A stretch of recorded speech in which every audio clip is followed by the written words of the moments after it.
Bom dia, pessoal. Mais uma entrevista aqui com o Crono e você. Hoje a gente vai estar com a Cibele, tá? É uma advogada fantástica que teve umas ideias bem diferentes que a gente vai contar para vocês durante o caminho aqui, tá? Mas que a gente vai começar, como sempre, pedindo para ela contar para a gente quem é a Cibele. Vamos lá, Cibele? Tudo bem, pessoal? Eu sou uma paulistana criada em Minas Gerais. Nasci na maternidade do Brás, aqui bem no centrão de São Paulo. Fui criada em Minas Gerais e voltei para São Paulo em 2008. Aí foi onde eu comecei toda a minha trajetória jurídica no mercado de trabalho aqui em São Paulo. Em Minas eu me formei, fiz a minha parte de estágios lá, e quando vim para São Paulo comecei do zero já no mercado de trabalho. Sou motociclista, mãe de 4 gatos, amo pegar a estrada e viajar nas horas vagas. E em relação ao direito, por muitos anos foi uma relação de amor e ódio, uma mistura do famoso quem Deus me livre com quem me dera, sabe? Trabalhei muito tempo em escritórios, já trabalhei com recuperação judicial, trabalhei em bancos, trabalhei para seguradoras telefônicas. A realidade nos escritórios, a gente sabe que nem sempre é fácil. Tem muitos escritórios aí que têm uma política um tanto quanto reversa, para não falar outra coisa. E aí, depois de 15 anos trabalhando para os outros, trabalhando para outros advogados, eu resolvi empreender. Tentar uma advocacia mais saudável, uma advocacia mais leve e que tem dado certo. Hoje, a média de duração de um processo no judiciário, mesmo sendo um processo judicial, está em torno de 8 anos. E nisso você ajuiza uma ação hoje, a audiência vai ser designada só para o ano que vem, a audiência de conciliação vai ser designada só para o ano que vem. Aí você fica aguardando disponibilidade do juiz para poder despachar, você fica aguardando disponibilidade de agenda para poder designar a audiência de conciliação, instrução. Depois que todos os ritos são praticados e todos os custos que você tem com o processo, não só em relação a custas, como deslocamento a fóruns e etc., você ainda tem que esperar, só Deus sabe quanto, para que o juiz profira a sua sentença. E você não sabe se a sua sentença vai ser favorável, se não vai, e aí fica aquela angústia, não só para o cliente, como para nós. Porque o cliente fica atrás de nós querendo saber do processo e muitas vezes ele está parado. E nós querendo que o processo ande também para a gente também receber os nossos honorários, né? Então, quando eu resolvi sair do mundo dos escritórios e empreender, o meu objetivo, a minha direção principal é reduzir o número de processos no judiciário. Então, eu entendo que quando você cuida do direito preventivo, que é prevenir processos, então quando você cuida da sua empresa, das suas diligências pessoais, das suas negociações, dos seus negócios, das suas parcerias, quando você faz um negócio bem feito e dentro da legalidade, você evita custas, você evita processo, você evita audiência, você evita ter que ficar ligando para o advogado a todo momento para procurar saber como está o seu processo. Por quê? Porque com uma negociação toda amarrada, com um projeto bem feito, uma relação bem tratada, você sabe o que você tem que pagar, quando você tem que pagar, o que você tem que receber, quando você tem que receber. Então, a partir do momento que você desenha isso tudo e faz uma coisa bem feita no seu dia a dia com conhecimento, você não só economiza, como consegue projetar a sua vida financeira, projetar a vida econômica da sua empresa. Então, isso, graças a Deus, tem dado certo e eu tenho feito o máximo para poder puxar a galera para esse lado, porque o brasileiro gosta de uma dor de cabeça, viu, Cosmo? Eu adorei outro dia que a gente estava conversando e você me falou uma coisa importante, que a gente estava falando de um contrato e você estava me falando assim, o importante não é o que está escrito no contrato, é aquilo que não está escrito. Conta um pouco para a gente disso, porque isso reverbera bastante no que você está falando. Certo. Tudo que está escrito, o contrato, ele tem os fundamentos legais, então ele tem como base o Código Civil e algumas leis esparsas, mas o âmago do contrato é a vontade das partes. Então, o que o Cosmo, enquanto contratante, quer e deseja para aquela negociação, o que a Cibele quer e deseja como parte contratada, e o Cosmo como parte contratante. Então, tudo aquilo que a gente definir e alinhar, a gente vai negociar, vai chegar no meio termo e vai colocar no papel. Estando tudo escrito, tudo que está ali não tem discussão. A gente conversou, negociou, chegou num denominador comum e colocou no papel. Excelente. Só que o dia que eu passar um aperto e não conseguir pagar o Cosmo, ou o dia que o Cosmo passar um aperto e não conseguir prestar o serviço para a Cibele, ele vai buscar ali o que não está escrito para poder se beneficiar. Então, por isso é muito importante fugir de modelinhos do Google. Por quê? O modelo do Google, ele traz um esqueleto que você pode usar para toda e qualquer negociação. Porém, toda e qualquer negociação, ela tem as suas particularidades e elas têm fundamentos legais por trás que podem prejudicar muito uma pessoa. Então, por exemplo, eu coloco lá o prazo e a forma de pagamento, mas eu não coloco as regras e condições para uma rescisão contratual. E se eu não consigo pagar o Cosmo, como que eu faço? Como que o Cosmo vai receber meu dinheiro? A quem ele vai recorrer? No contrato não está escrito. Aí é onde você precisa buscar o judiciário. Aí todo o trabalho que você fez no preventivo para poder evitar um processo, ele é inútil. Porque ali tem o Irene está morta, como diz o ditado, né, que é aquela lacuna que você vai precisar recorrer ao judiciário. Aí, além do gasto que você teve com toda a negociação, com todo o projeto, você vai ter que gastar também com o judiciário, aí fazer a cariação das partes, trazer testemunhas do que foi negociado, trazer o contrato para ver se realmente não está escrito aquilo que deveria estar escrito, e como que a gente vai fazer. Na época a Cibele tinha dinheiro, hoje a Cibele não tem dinheiro. Na época o Cosmo tinha as ferramentas para poder prestar o serviço, hoje ele não tem mais essas ferramentas. Então, o que não está escrito no contrato é o que traz mais prejuízo. É só lembrar de um complemento a essa máxima. Tudo que não está escrito gera discussão. O que está escrito já foi negociado e alinhado entre as partes. Então, vamos buscar... Sabe aquele ditado que você só conhece a sua namorada quando casa e só conhece a sua esposa quando divorcia? É exatamente isso, entendeu? Então, assim, você só vai conhecer o seu parceiro de trabalho, o seu cliente, o seu fornecedor, o dia que vocês forem desfazer essa relação. Então, no momento do contrato, da elaboração, a gente tem que pensar em todos esses detalhes para deixar tudo amarradinho e ninguém sair prejudicado. Muito bom, eu acho que é muito interessante essa sua visão, porque você está trazendo para o nosso mundo dos negócios de hoje, tá? Principalmente que a gente deve estar sendo visto por gente muito jovem e que não pensa desse jeito, porque, na realidade, pensar antes é muito importante. Então, toda vez que você vai abrir um negócio, eu sempre vejo isso quando eu vou conversar com as pessoas que têm grandes ideias, mas ainda não conseguiram colocar aquilo de forma prática, eu vejo esses problemas que você está relacionando, tá? Porque a pessoa enxerga que aquilo é um produto bom, mas ela não perguntou ainda qual é o fornecedor, ela não perguntou quem é o cliente, ela não olha nada, ela só acha que é um bom negócio e abre. E aí, quando ela vai fazer contratos, ela sequer sabe o que fazer com o contrato. E você está falando da prevenção, tá? Isso então, mesmo. assim, e o advogado é visto sempre como aquela pessoa que só vem quando dá o problema, tá? E você está vindo a proposta de, ao contrário, que o advogado venha no começo do processo, tá? Eu acho, o reforço que você está falando é perfeito, tá? E eu achei muito legal porque você colocou isso através de um grupo de WhatsApp. Conta pra gente mais ou menos como que funciona esse processo, que eu achei fantástico. É um grupo de WhatsApp que eu criei para empreendedores informais, MEIs, ME e limitada, basicamente, tá?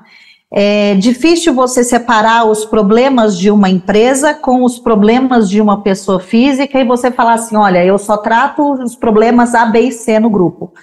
D, E, F, G, enfim, não são tratados.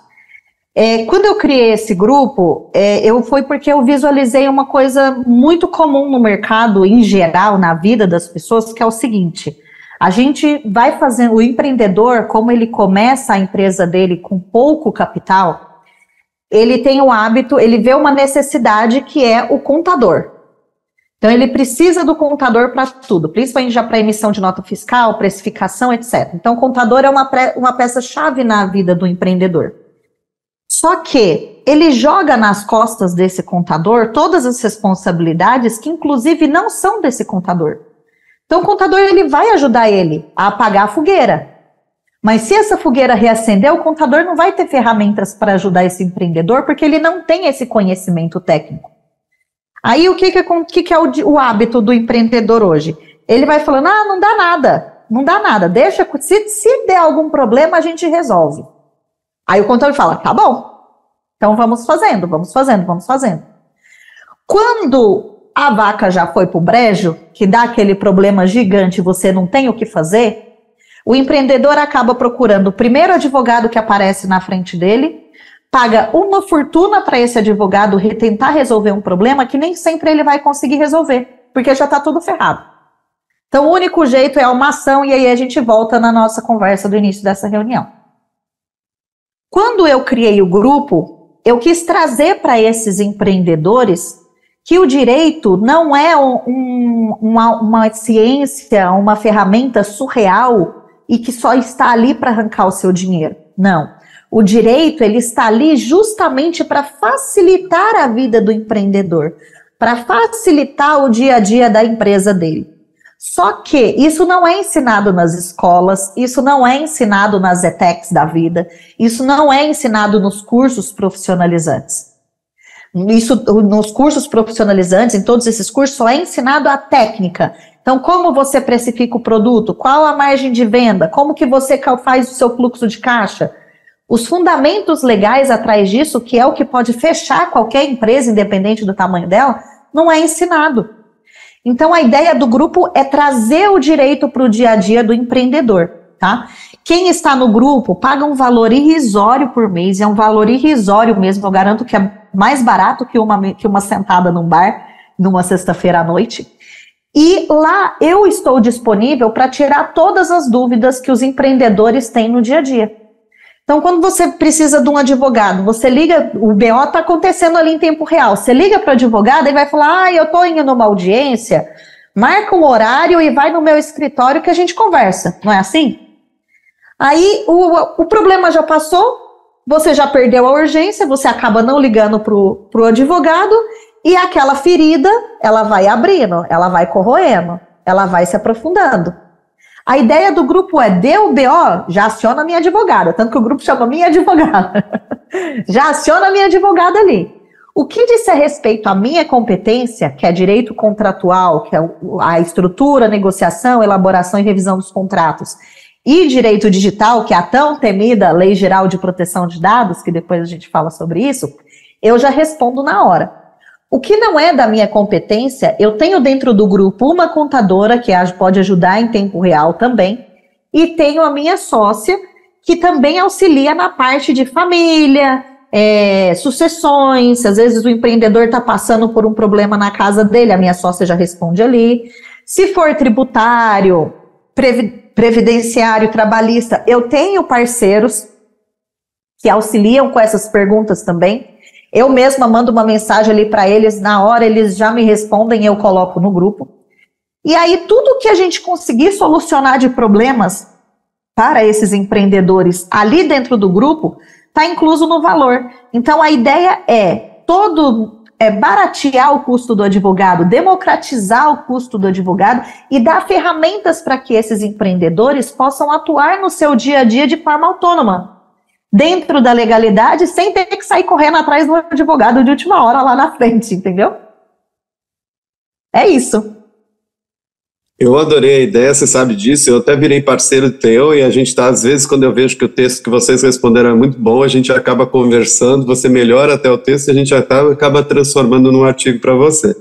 Verdade. Então é bem legal esse tipo de... Você está estabelecendo no direito uma coisa que eu adoro e que a gente trabalha muito no laboratório, que é a parceria, tá? O advogado deixa de ser aquele que vem para a solução de quando a coisa, como você disse, a vaca já foi para o brejo, a coisa já aconteceu, e passa a ser um parceiro para que ela não vá E Isso. eu acho que essa prevenção, ela em todas as, nesse momento, todas as profissões deveriam estar olhando por esse lado, tá?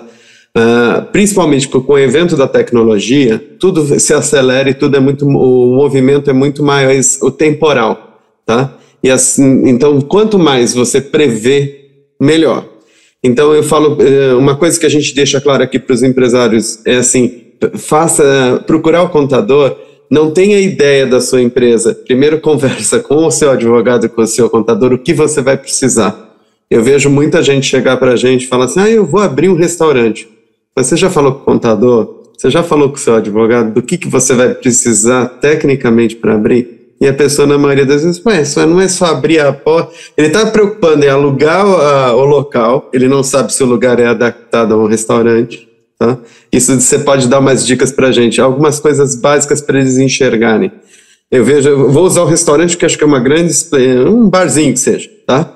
A pessoa começa a procurar o local sem falar com o advogado e com o contador. Ele não sabe que existem regras para você colocar um bar, tá? Ele não verifica se aquela zona, por exemplo, pode ter barulho, tá? Exatamente. E aí essa pessoa chega para mim e fala assim, vamos fazer estratégia de marketing. Eu falei assim, que marketing? Você não tem uma empresa, você tem uma ideia, tá? Entendam que uma ideia não é uma empresa, é simplesmente uma base que um dia vai se tornar uma empresa. E se a gente prevenir, através de um advogado, de um contador e outros profissionais que entendam do ramo, você evita problemas lá na frente, que aí só o advogado que vai resolver.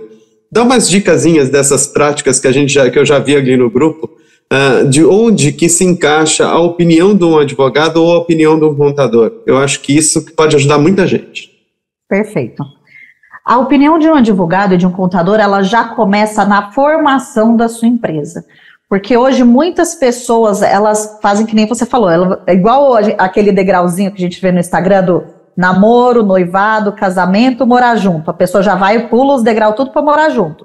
O empreendedor, ao invés dele conversar com o seu sócio, alinhar a sua sociedade, formalizar a sua empresa, verificar o custo tributário e fiscal da sua empresa, procurar um ponto que seja acessível, montar o seu negócio para depois pensar no marketing, não, ele já vai para o marketing e para o negócio físico para depois se preocupar com a parte fiscal, com a parte tributária, com a parte de contratos.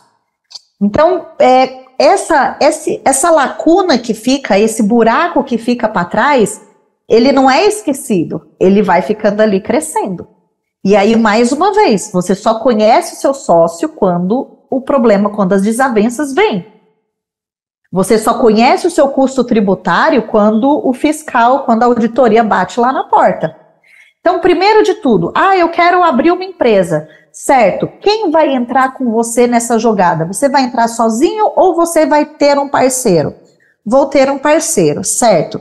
Então nós vamos fazer só um contrato social? Não, nós vamos fazer um acordo de sócios. Porque tem particularidades entre vocês que não vão constar no contrato social, que não vai ser enviado para a JUSCESP. Esse acordo entre os sócios é tipo que um acordo de cavalheiros.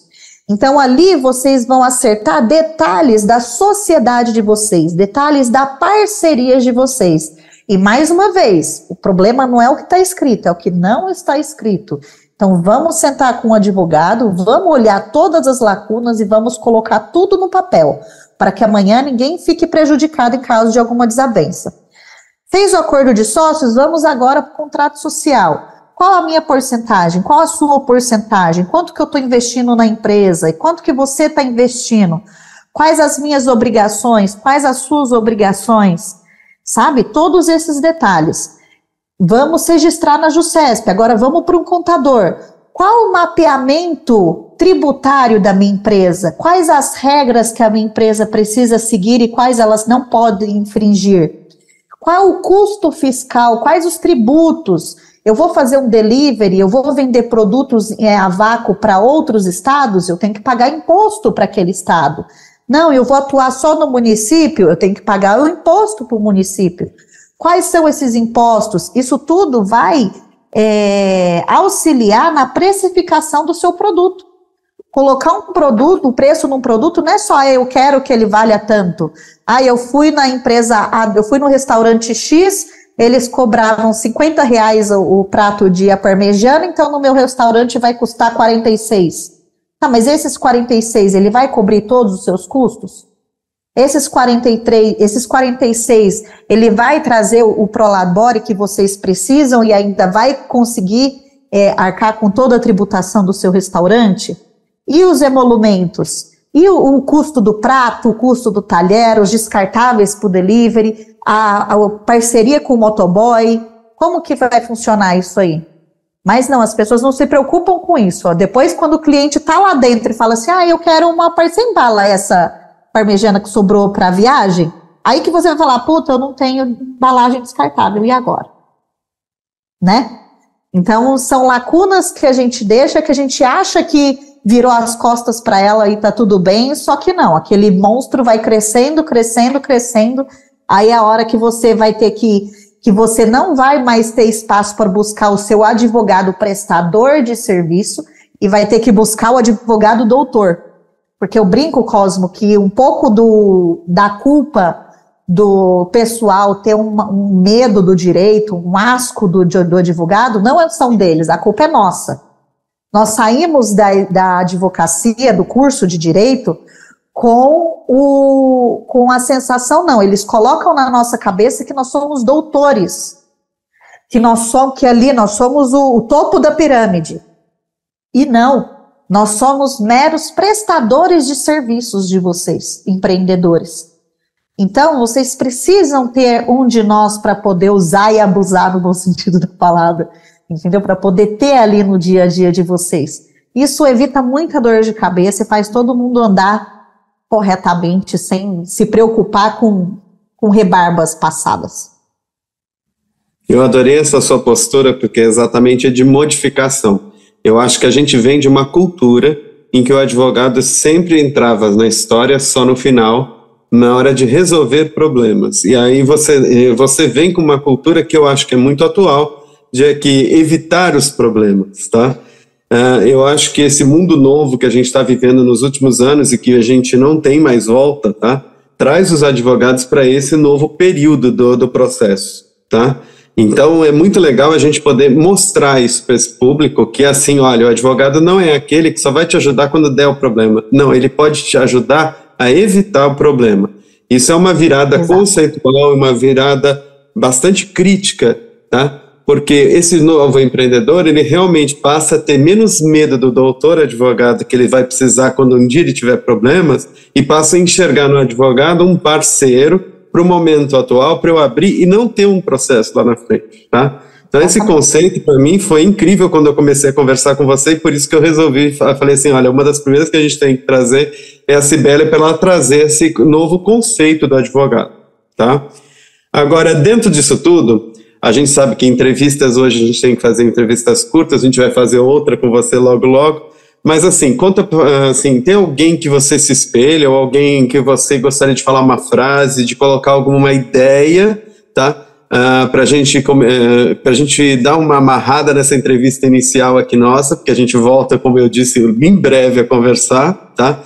Mas você, primeiro uma frase, mas também algumas ideias que você gostaria de colocar nesse primeiro momento. Tá. Tem uma frase da Olivia Wilson, que eu inclusive coloquei ela como frente no meu site, que é: ninguém pode alcançar o sucesso sem interesse pelo trabalho. Então todos nós buscamos o sucesso, só que a gente sempre busca o sucesso olhando para a parte final dessa trajetória, que é o dinheiro. Então quando a gente corre atrás do dinheiro, o dinheiro corre da gente. Então, o que eu gostaria de trazer aqui, fundamentando esse alcançar o sucesso com o interesse pelo trabalho, faça o que você goste de fazer. Porque de empreendedores medianos, profissionais medianos, o mundo está cheio. E quando você faz o seu dever, quando você faz o seu trabalho, quando você faz a sua empresa pensando no dinheiro, você não faz bem feito, você não tem prazer em estudar, você não tem prazer em focar, você não tem prazer em buscar melhorias, porque você só está visando o dinheiro. Agora, quando você ama, é bem aquele negócio, o seu trabalho se torna o seu momento de prazer e o seu momento de prazer se torna o trabalho. Então, eles andam juntos. A partir do momento que você gosta do que faz, tem amor pelo que você faz muito bem feito e se destaca. Sibeli, eu queria muito agradecer a sua participação com a gente, tá? Eu já adiantei para todo mundo e realmente a gente vai voltar a falar com a Sibeli especificamente de outras situações, tá? E a gente pode até, se vocês quiserem, mandem perguntas, porque a gente pode dar, numa outra entrevista, até perguntar para ela diretamente, tá bom? Eu queria agradecer muito, Sibeli, e um abraço e Adorei. até a... Um beijo, até a próxima.